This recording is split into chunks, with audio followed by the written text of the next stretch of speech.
Hello दोस्तों, स्वागत है आपका आपके अपने चैनल दी एग्जाम हेल्पर में। तो दोस्तों, आज के इस वीडियो में हम देखने वाले हैं कि आपका जो एसबीआई क्लर्क का एग्जाम है, जो कि कल की डेट से स्टार्ट है, यानी कि 22 फरवरी से।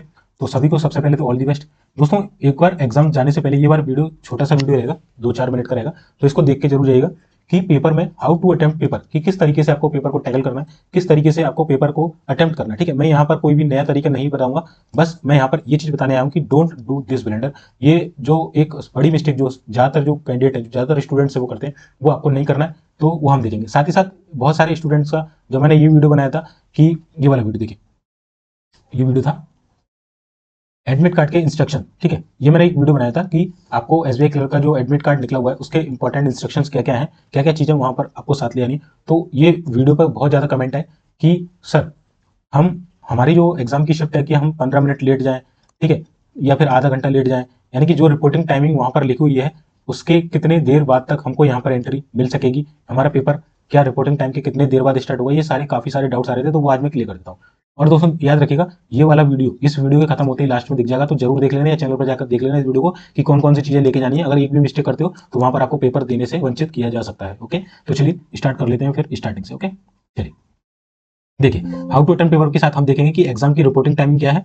एक सेकंड, ठीक है, यहाँ से हम देखते हैं, पेन ले लेते हैं कि एग्जाम की रिपोर्टिंग टाइम क्या है, शिफ्ट वाइज क्या रहने वाली है। ठीक है, और ये बहुत बड़ी गलती जो स्टूडेंट करते हैं वो आपको नहीं करनी है, अभी मैं बताने वाला हूँ। चलिए देखिए, सबसे पहले तो यहाँ पर आपको सारी चीजें दिख रही होगी कि जो आपका वैकेंसी कितनी है, 14,199। हालांकि ये कम हो गई है, 13,000 के समथिंग लगी है। ठीक है, इसके अलावा प्रीलिम्स का एडमिट कार्ड डाउनलोड आपने कर लिए होंगे। एग्जाम डेट आपको मालूम है, कल की डेट में एग्जाम एक तो 22 फरवरी में, इसके बाद 27 और 28 फरवरी को, फिर सीधे 1 मार्च को, यानी कि अगले हफ्ते में सारे एग्जाम होंगे। बस कल के जो वीक है उसमें एक ही एग्जाम है। ठीक है, मेंस एग्जाम डेट मार्च या अप्रैल 2025 एक्सपेक्टेड है।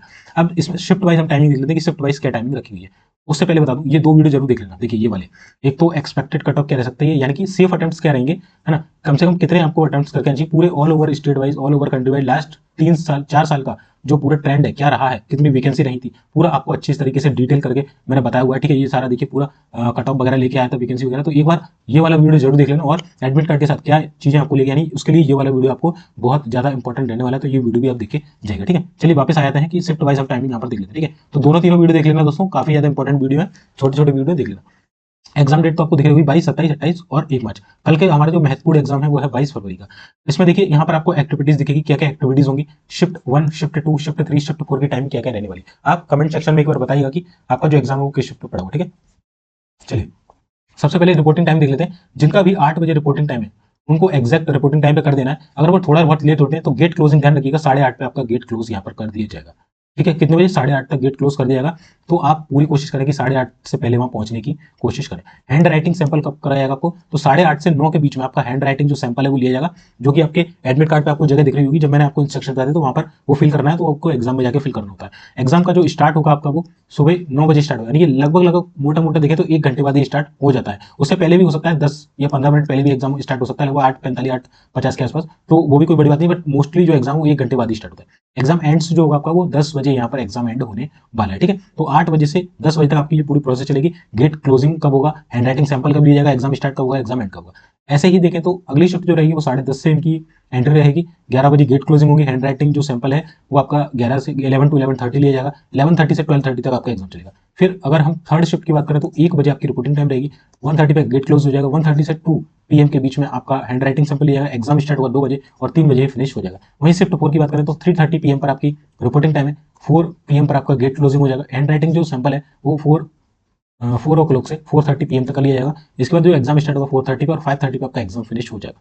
तो ये कुछ सिनेरियो रहने वाला है कल के आपके एग्जाम के लिए, और आगे आने वाले जो 27, 28 और 1 मार्च वाले जो एग्जाम उनके लिए भी यही सेम सिनेरियो रहने वाला है। ठीक है, एक और इंपॉर्टेंट बात है दोस्तों कि कल जिनका भी एग्जाम है ना, ठीक है, कल जितने भी लोगों का एग्जाम है उनका हम क्या करने वाले हैं, यहाँ पर हम उसका पूरा एनालिसिस, डिटेल एनालिसिस अपने चैनल के ऊपर कराएंगे। तो चैनल को जो है जल्दी से सब्सक्राइब कर लेना, सब्सक्राइब बटन आपको नीचे दिख रहा होगा। ठीक है, दूसरी बात, 22 फरवरी ऑल शिफ्ट का मैं आपको रिव्यू दूंगा कि किस तरीके से एग्जाम आ रहा है, क्या क्या चीजें पूछी जा रही है, और जो आगे आने वाले एग्जाम है 27, 28 और 1 मार्च को, उनके लिए वो कैसे बेनिफिशियरी होने वाली। ठीक है, तो हेल्पफुल रहेगा अपकमिंग एग्जाम डेट्स में। अगर आपका एग्जाम है तो उसके लिए चैनल को सब्सक्राइब कर लीजिएगा, चैनल से जुड़े जाएगा इसी तरह की अच्छी अच्छी अपडेट्स के लिए। ठीक है, पूरा रिव्यू दूंगा कल मैं, तो चैनल पर बने रहिएगा। बाकी ये वीडियो जरूर देख लेना कि क्या कट ऑफ रह सकती है, कितना सेफ अटेम्प्ट्स आपको लेकर चलने चाहिए एग्जाम के थ्रू। ठीक है, चलिए अब देख लेते हैं कि हाउ टू अटेम्प्ट पेपर। ठीक है, क्या देखेंगे हम, अब देखेंगे हम हाउ टू अटेम्प्ट पेपर की, किस तरीके से आपको एग्जाम में पेपर को अटेम्प्ट करना है। चलिए जल्दी से मैं फटाक से आपको बता देता हूँ। तो चलते हैं अपन मॉक टेस्ट की तरफ।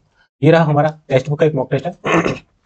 जिस किसी को भी सॉरी है ना, जिस किसी को भी अगर परचेस करना है तो आगे आने वाले अगर तक नहीं किया है तो आप कर लेना V1W47, ये मेरा कूपन कोड है, इसको डालेंगे तो आपको 50 से 60 रुपए 100 रुपए तक भी आपको डिस्काउंट देखने को मिल जाएगा। ठीक है, ये वाला डाल देना। अब देखिए सबसे पहले आप एग्जाम देने जाएंगे ना, तो क्या क्या चीजें वहां पर होंगी आपके एग्जाम में बताता हूँ मोटा मोटा, इसको हम डिलीट कर देते हैं। ठीक है, चलिए तो कुछ इस तरीके से वहां पर एग्जाम स्टार्ट हुआ। ठीक है, यहाँ पर आपका फोटो आईडी वगैरह नेम दिख रहा होगा यहाँ पर, तो इस तरीके से आएगा। फिर आपको नेक्स्ट कर लेना, इंस्ट्रक्शन सारे पढ़ लेना आप। ठीक है, इंस्ट्रक्शन काफी महत्वपूर्ण होते हैं, इसको मैं पूरा बड़ा कर देता हूँ। ठीक है, यहाँ पे फिर आपको डिफॉल्ट लैंग्वेज चूज करने के लिए आएगा, तो यहाँ पर लैंग्वेज आप देख सकते हैं, अलग अलग लैंग्वेज में आप सेलेक्ट कर सकते हैं। तो मैं यहाँ पर हिंदी और इंग्लिश सेलेक्ट कर लेता हूँ। ठीक है, चलिए जैसे ही मैं करता हूँ इसको यस कर देते हैं। ओके, फिर यहाँ पर एक चेकबॉक्स होता है, उसको आपको चेक करना होता है। ठीक है, ये आप कर लेंगे। यहाँ पर इंस्ट्रक्शन होते हैं कि कितने क्वेश्चन देंगे क्या, तो ये अच्छे से पढ़ लीजिएगा जो पहली बार पेपर दे रहे हैं। और यहाँ पर I am ready to begin पर आपको क्लिक कर देना है। अब क्या होगा दोस्तों, यहाँ पर कुछ क्वेश्चन खुलेंगे। अब क्या होगा, अब देखिए काफी सारे जो टीचर्स हैं वो आपको बताएंगे कि लास्ट मिनट टिप्स देंगे। क्या देंगे, लास्ट मिनट टिप्स देंगे और बोलेंगे कि इस मेथड से चले जाना, ये कर लेना, वन गो थ्रू में जाना, मतलब एक से स्टार्ट करना और सीधे डायरेक्ट 30 तक चलते जाना। या कोई बोलेगा कि छोड़ के जाना, इसको छोड़ देना, सरल सरल कर लेना, इजी कर लेना। कोई इस तरह के छाट छाट के पेपर करना, पहले इसको कर लेना, फिर इसको कर लेना, फिर इसको कर लेना, ऐसे करना। कुछ नहीं करना आपको। आप अभी तक, मैं सिंपल बोलूंगा कि आप अभी तक जिस स्ट्रेटेजी को फॉलो करते आए हुए हैं ना, आपकी जो स्ट्रेटेजी चल रही है, जिस स्ट्रेटेजी से आप मॉक टेस्ट देते आए हुए हैं, उसको ही यहाँ पर आपको फॉलो करना है। कोई भी नया चेंज नहीं करना। यही जो सबसे बड़ी ब्लेंडर है, जो सबसे बड़ी मिस्टेक है वो कैंडिडेट करते हैं एंड मोमेंट पर, और वो फिर एग्जाम से हाथ धो बैठते हैं। आपको अपनी स्ट्रेटेजी में बिल्कुल भी छेड़खानी नहीं करनी है। बट मैं एक हल्का सा सजेशन दूंगा। ठीक है, सजेशन दूंगा, आपको मानना है तो मानिए, मैं आपको ऊपर इसको थोप नहीं रहा हूँ, यानी कि जबरदस्ती आपसे नहीं कर रहा हूँ। ठीक है, अपनी स्ट्रेटेजी आपको सॉल्व करना है, बट एक सजेशन है वो लेते आइएगा, तो हो सकता है कि आपके 2-4 मार्क्स यहाँ पर इंक्रीज हो जाए। मैं ये खुद के आपके जो अनुभव है, मेरा जो एक्सपीरियंस है सेल्फ गिवन एनालिसिस का, उसके आधार पर आपको बता रहा हूँ। होना क्या है देखिए, अब यहाँ पर ये सेंटेंस खुल गया कि बोल रहा है कि in each of the question given below 4 word are given in the bold, these 4 word may or may not be in their correct position. यहाँ से पता चल गया कि जो 4 वर्ड है ये अपने करेक्ट पोजीशन पर नहीं है। आपको सेंटेंस को पढ़ना है और इनकी जो पोजीशन है कि इस ए से बी चेंज होगा, बी से सी चेंज होगा, ये करना है। ठीक है, तो ये जो होता है वो बेसिकली ग्रामर की अंडरस्टैंडिंग और वोकैबुलरी पर बेस होता है। तो इजीली जहां तक कैंडिडेट्स को कर लेंगे, अगर नहीं बनता है तो छोड़ देना। ठीक है, अब क्या हुआ, इसमें एक आता है आरसी, जिसमें आप रीअरेंजमेंट ऑफ सेंटेंस जो होता है ना, रीअरेंजमेंट ऑफ सेंटेंस, जो एक को देगा, पहला वाला फिक्स और लास्ट वाला फिक्स है 6 नंबर का, एबीसीडी में एबीसीडी से ई तक आपको क्या करना है, शफल करने हैं। तो ये थोड़ा कठिन पड़ता है, तो इसको अगर बीच में आपको दिख जाता है स्टार्टिंग में, छोड़ देना। अगर आपको बहुत अच्छा, अब छोड़ना किसको, जिसको दिक्कत होती है, जिसको दिक्कत नहीं होती वो वन को थ्रू में चले जाना। ठीक है, आपको छोड़ना कब है, मैं बता रहा हूँ। जो कैंडिडेट बोलते हैं ना कि मतलब इजी छाटना, इजी नहीं छाटना। आपको लगता है आपने ये क्वेश्चन पढ़ा, आता है करो, सेकंड पढ़ा, आता है करो, नहीं आता ना बिल्कुल मत करो। मैं तो इतना बोलूंगा, आपको ढूंढना नहीं है, ना ही आपको वन गो थ्रू में जाना है। आपको मैं सिंपल बोल रहा हूँ कि ये क्वेश्चन आया, आपको पहला आपने पढ़ा, आता है करो, दूसरा पढ़ा, आता है करो, तीसरा पढ़ा, आता है करो, चौथा आपने पढ़ा, थोड़ा सा डाउट लग रहा है, या आपको पता है कि आपका ये कंफर्ट जोन नहीं है, आपको इस क्वेश्चन में दिक्कत होती है, तुरंत नेग्लेक्ट कर दो, लास्ट में आगे देखेंगे। ठीक है, आप फिर चलते गए आप, ये आपको लग रहा है डुएबल। फिर 8 से लेकर यहाँ पर 12 तक सेंटेंस ऑफ रीअरेंजमेंट सेंटेंस आ गया, ये आरसी आ गया, मान के चलिए। आरसी आपको लगता है कि थोड़ा टाइम टेकिंग होता है तो बाद में करेंगे, तो इसको आप बाद में ले सकते हैं। रीअरेंजमेंट ऑफ सेंटेंस है वो थोड़ा सा यहाँ पर प्रॉब्लम क्रिएट कर सकता है। उसके सही मतलब आप पढ़ने के बावजूद भी उसका आंसर कई बार नहीं निकलते, या निकालते हैं तो ऊपर नीचे वो दिक्कत होती है। तो उसको मैं ज्यादातर कैंडिडेट की बात कर रहा हूँ, जिनको आता है वो वन गो थ्रू में जाइए। जिनको अगर दिक्कत होती है जरा सी भी किसी भी टाइप के क्वेश्चन में, जो उनको पहली बार अटेम्प्ट किया, जो अटेम्प्ट करने में दिक्कत होती है, उनको तुरंत निगलेक्ट कर देना, उनको छोड़ देना बात के लिए। ठीक है, फिर अगले क्वेश्चन पे शिफ्ट कर जाना। मैं क्या बोलूँ, अगले क्वेश्चन पे शिफ्ट करना, जबरदस्ती मत करना कि इसको करूंगा। होगा क्या, फिर अब आप यहाँ पर मान के चलिए कोई 2 मिनट, कोई 3 मिनट में कर रहा है, और अगर आप जबरदस्ती करते हैं, आपको टफ लगता है और करेंगे, तो इसमें 5 से 6 मिनट और 7 मिनट भी दे दोगे, और फिर भी अगर नहीं बना तो बहुत दिक्कत होगी। फिर आगे के जो क्वेश्चन इजी थे वो आप भूल जाओगे। तो वन गो थ्रू में जाना है, ये पक्की बात है। आपकी स्टडी फॉलो करना, वन गो थ्रू में जाना। बट एक सिंपल सा सजेशन है कि जो भी आपको थोड़ा सा भी टफ लगे, थोड़ा सा भी आउट ऑफ आपके कंफर्ट जोन से बाहर लगे, उसको तुरंत वहीं पर ड्रॉप कर देना, आगे वाले क्वेश्चन को जरूर करना। ठीक है, मैं भी बताऊंगा कि मेरे साथ क्या ब्लेंडर हुआ था। ठीक है, अब देखिए, अब मैं इसको क्या करता हूँ, 30 क्वेश्चन तक जाता हूँ और सबमिट सेक्शन पर करता हूँ। ठीक है, सबमिट सेक्शन कर दिया। अब मेरे साथ क्या खुल गया, ये देखिए न्यूमेरिकल एबिलिटी खुल गया। अब मैंने देखा ये क्या है, रॉन्ग नंबर है। ठीक है, रॉन्ग नंबर। अब देखिए बहुत से कैंडिडेट को क्या रॉन्ग नंबर में प्रॉब्लम्स होती है, तो वो इसको स्किप कर सकता है। सीधे वो क्या करेगा, यहाँ पर 5 पे जम करना इस तरीके से, और 6वें पे। ठीक है, 5 पे करेंगे, 6वें पे आ गया क्या, अर्थमेटिक आ गया। अर्थमेटिक आता है तो कर लो, सिंपल क्वेश्चन एक लाइन में दिख रहा है, आपने पढ़ा, 2 टर्म की गलती है, दे 10 सेकंड लगेंगे पढ़ने के बाद लग रहा है कि करना है तो करना। ऐसे मत करना कि भाई यहाँ से तुमने पढ़ा बस बनाने लग गया, ऐसा नहीं। 10 सेकंड देना, पढ़ लेना, आता है उड़ा देना। ठीक है, इस तरीके से। यहाँ भी देखिए, अब ये डीआई आई, अब डीआई में होता क्या है, देखिए डीआई दिखने में आपको लग रहा है कि डूबेला कर लो। अब होगा क्या, यहाँ पर देखिए ये वाला क्वेश्चन सिंपल है, ये सिंपल है, ये सिंपल है, ये सिंपल है, ये सिंपल है। ठीक है, ये भी सिंपल है। देखिए इस क्वेश्चन में सारे क्वेश्चन सिंपल थे, तो हमने सारे क्वेश्चन कर दिए। ठीक है, अब देखिए ये क्वेश्चन भी बहुत एक लाइन पे तो आप इजीली कर सकते हो। सिंप्लीफिकेशन तो करना ही करना, छोड़ना नहीं, किसी भी हालत में नहीं छोड़ना। ठीक है, किसी भी हालत में नहीं छोड़ना। ओके, अप्रोक्सीमेशन होकर सिंप्लीफिकेशन करना ही करना है। मैं बताऊंगा कहां पर अटकते हुए। अभी तक हम वन गो थ्रू में गए थे, बस हमने ये छोड़ा था, ये रॉन्ग नंबर सीधे। अगर आपको मिसिंग सीरीज आती है तो आप बिल्कुल इजीली कर सकते हैं। रॉन्ग नंबर सीरीज में अगर जिसको दिक्कत होती है केवल वही स्किप करे, नहीं तो नहीं होती तो इसको भी वन गो थ्रू में जाने दो, ठीक है ना। वन गो थ्रू में आने तो अभी तक हमें कोई डिफिकल्ट चीज यहाँ तक मिली नहीं है। फिर हम नेक्स्ट करेंगे, फिर नेक्स्ट करेंगे, फिर नेक्स्ट करेंगे, और यहाँ तक देखिए नेक्स्ट करते करते हम कहाँ तक आ गए देखिए। अब यहाँ पर आ गया प्रोबेबिलिटी वाला, ठीक है, प्रायिकता वाला। तो यहाँ पर अगर किसी को आता है तो करिएगा, वरना इसको स्किप कर देना, अगले अगले पे चलना, मतलब ज्यादा माथा मत फोड़ना उसमें, ठीक है। अब देखिए हम करते 35 क्वेश्चन आ गए, हमें केवल एक ही डीआई देखने को मिली है। अगर किसी में दो डीआई आती है, या डीआई में कई बार क्या होता है मैं बता रहा हूँ आपको कहाँ दिक्कत आएगी, कि ये क्वेश्चन सिंपल है, ये सिंपल है, सिंपल है, ये भी देखिए, इसको इसमें इसमें लगभग सारे सिंपल है, बट जब आप एक्चुअल देने आओगे तो वहां क्या होगा, वहां आपको डीआई में एक या दो क्वेश्चन ऐसे मिलेंगे जो कम से कम इतना बड़ा उसकी मतलब इतना इतना बड़ा, इतनी बड़ी उसमें कुछ लाइन पूरी कहानी से लिखी होगी, उसको आप स्किप कर देना।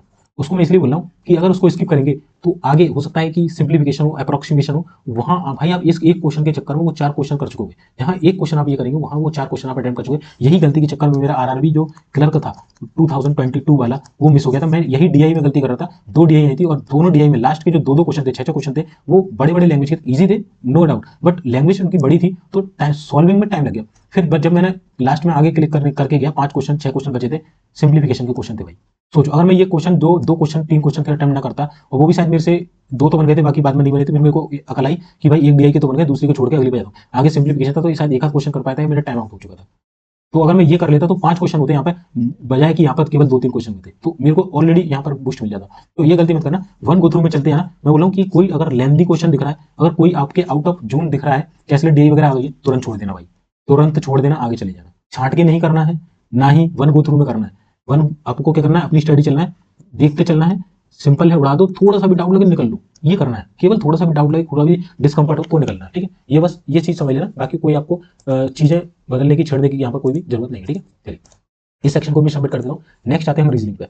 अब भाई ये वाली जो है वो 9 व्यक्तियों की संख्या अलग अलग है, दुकानें हैं, ठीक है, कि कितनी किसके पास दुकान है। अगर आपको लगता है, पजल पढ़ लिया आपने, मोटा मोटा समझ गया कि 9 व्यक्ति हैं, इनको अलग अलग दुकानें, अलग अलग चीजें हैं इनकी, तो फटाक से उनको कितने का योग हो रहा है और सम। तो इसमें क्या होता है भाई, ये जो आपको पजल दिख रही है इसमें क्या होगा, वो यहाँ पर कैलकुलेशन कराता है थोड़ी, कि एक्स और जेड को मिला के जिनके पास जो दुकानें हैं उनका जो योग होगा वो 3 के इंटू का मल्टीपल होगा, या 3 से डिविजिबल होगा, ऐसा देता है। वहां पर दिमाग की मावेल हो जाती है, सॉरी मैंने ऐसा बोला, मतलब दिमाग की दही बन जाता है कुल मिला के, ठीक है।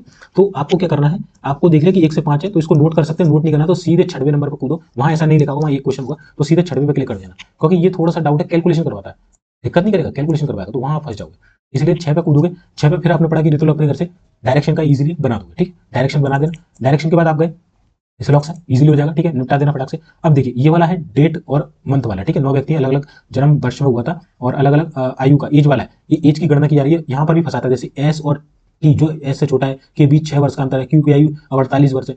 ये क्वेश्चन भाई फंसाता ही फंसाता, मत करना, ठीक है, मतलब मोस्ट ऑफ द 90% जो कैंडिडेट है ना उनको ये जो ईयर वाला जो क्वेश्चन है वो फंसाता ही फंसाता है, मत करना। आपको अगर दिक्कत देता है बिल्कुल मत करना, इसको लास्ट के लिए छोड़ना, लास्ट में हमारे पास बहुत टाइम लगा, क्योंकि अगर आप स्टार्टिंग में इसको दे गए, टाइम ले गया और नहीं बना, टाइम ले गया बन गया तब भी दिक्कत, टाइम ले गया नहीं बना तो बहुत ज्यादा दिक्कत, आगे के जो क्वेश्चन आपके बिगड़ जाएंगे। तो ऐसे क्वेश्चन को तुरंत से क्या कर देना, आपको इसकी मार देना। मैं चला जाऊंगा, जैसे 12 पे 12 5 17 होता है, पहले मैं 16 को क्लिक करूंगा यहाँ पर, ठीक है, एक कम क्लिक करना, हो सकता है किसी भी कम क्वेश्चन मिले। फिर मैं आया तो मेरे को दिखाइए क्या दिक्कत, आपको चाइनीज कोडिंग दिखी, तुरंत उड़ा देना भाई, है फ्री के नंबर है। इसके बाद इनक्वालिटी दिख गई, तुरंत उड़ा देना। इसके बाद बॉक्स वाला है, बॉक्स वाला किसी को कठिन लग सकता है, मेरे को इजी लगता है, मैं तुरंत उड़ाऊंगा। अपने अपने हिसाब से करना, आपको जो पजल इजी लगती है सबसे पहले उड़ाना, जिसमें थोड़ा सा डाउट लगता है, थोड़ा सा लगता है कि आपको यह फंसा सकती है पजल, तुरंत छोड़ देना। आपको पढ़ने से अंडा होगा, देखिए मेरे को, मैंने पढ़ा एक कमरे में डब्बे खत्म, डब्बे से याद आ गया, डब्बे वाली बनाऊंगा मैं, ईयर वाली ईयर से आ गया, ईयर नहीं छोड़ूंगा मैं, 5 से 10 सेकंड लगेंगे आपके, है ना। तो हम इसको भी बना देंगे, इसको बनाने के बाद जैसे हम 28 पे आएंगे, अब ये वाला आ गया आपका, जो आपके अल्फा न्यूमेरिक सीरीज होती है वो आ गया, ठीक है। तो इसको भी आपको क्या करना है, कर लेना है, ठीक है, इजीली इजी कर लेना। 30 तक आ गए। 30 के बाद आपने देखा कि एक सेंटर है, सेंटर में सर्कल में जो सेंटर में इन सेंटर 8 लोग हैं, इजी होता है, और उसके साथ आपका क्या है, वेरिएबल दिया, तुरंत कर लोगे इजी, कोई दिक्कत नहीं, इसको कर लेना। जो 2 पजल फंसाएंगे मैं बता रहा हूँ, एक ये वाली, ठीक है, ये क्योंकि सम करने में, योग करने में फंसाता है। देखिए ई और की दुकानों की संख्या का योग 54 है, बाई के पास सम संख्या में दुकानें लेकिन 14 दुकानें नहीं है।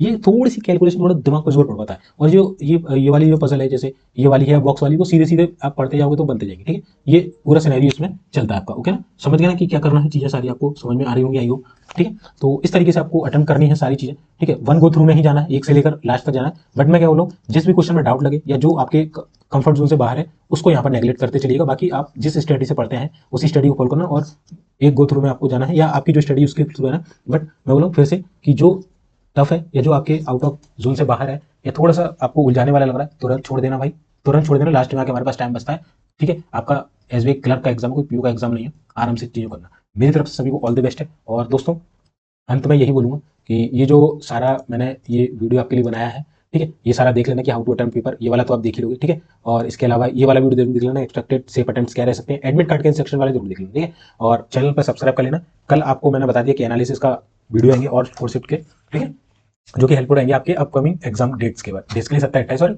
1 तारीख का जिनका भी एग्जाम उनके लिए। तो ठीक है, ये था वीडियो। बाकी वीडियो अच्छा हो लाइक कर देना, तुरंत से चैनल को सब्सक्राइब कर लेना। मिलते हैं फिर नेक्स्ट वीडियो में, तब तक के लिए जय हिंद, जय भारत।